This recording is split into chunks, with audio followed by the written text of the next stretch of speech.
অসুস্থ হলে বোঝা যায় সুস্থতা কত বড় নেয়ামত।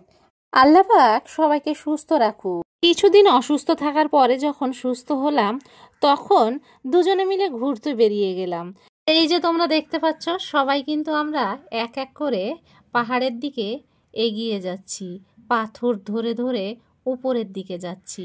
পাহাড়ের ওপরে ওঠা অত সহজ না, কিন্তু যদি একবার হাত ফসকে বা পা ফসকে যায়, এদিক ওদিক হলেই মৃত্যু নিশ্চিত।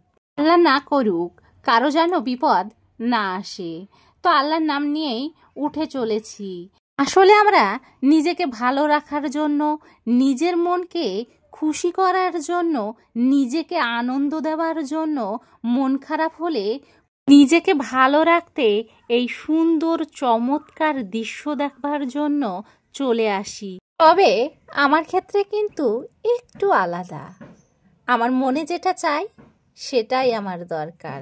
যেটা নিয়ে আমার মন খারাপ হয় সেটা পেলেই আমি খুশি। যেটা নিয়ে আমার মন কাঁদে সেটা পেলেই আমি আনন্দিত। যে জিনিসটা না পেলে আমার চোখ দিয়ে পানি ঝরে অঝোর স্রোতে, সেটা পেলেই আমি পৃথিবীর সব থেকে সুখী মানুষটাই বোধহয় আমি। ওই যে কথায় আছে না, তোমার মন ভালো থাকলে তোমার সব জায়গা ভালো লাগবে, সব কিছু করতে ভালো লাগবে। তোমার মন শান্তি থাকলে দুনিয়া শান্তি, আর মন অশান্তি থাকলে তুমি কোথাও গিয়ে শান্তি পাবে না। ঠিক তেমনই এমনটাই হয় আমার সাথে। এটা ছিল আমার চোখের শান্তি। সত্যি বলছি, কি অপূর্ব দৃশ্য! আল্লাহ পাক কত সুন্দরভাবে সৃষ্টি করেছে। আল্লাহ পাকের সৃষ্টি করা এই পাহাড়ি ঝর্ণা দেখে আমার চোখে একটা অন্যরকম শান্তি অনুভব হলো। অনেক শান্তি পেলাম, চোখ জুড়িয়ে গেল। এটাই ছিল আমার চোখের আসল শান্তি। ওই যে দেখতে পাচ্ছ, ওটা ছিল নিচ, আর এটা দেখো কত উঁচু পাহাড়ের উপরে আমরা চলে এসেছি চোখের শান্তি উপভোগ করব বলে। আর এই যে দৃশ্য দেখো, তার কত সুন্দরভাবে ঝর্ণার পানিগুলো গড়িয়ে গড়িয়ে পড়ছে। বর্ষাকাল চলে আসলেই আমি কিন্তু এই জায়গাটায় আসতে কখনোই ভুলি না।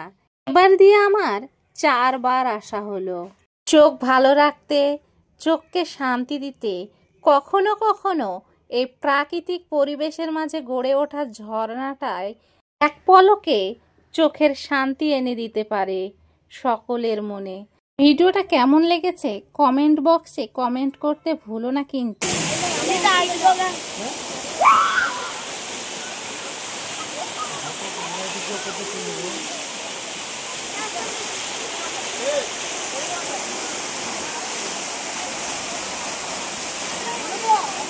আজকের ভিডিওটা এই পর্যন্তই। সবাই ভালো থাকবে, সুস্থ থাকবে। Tata, bye bye.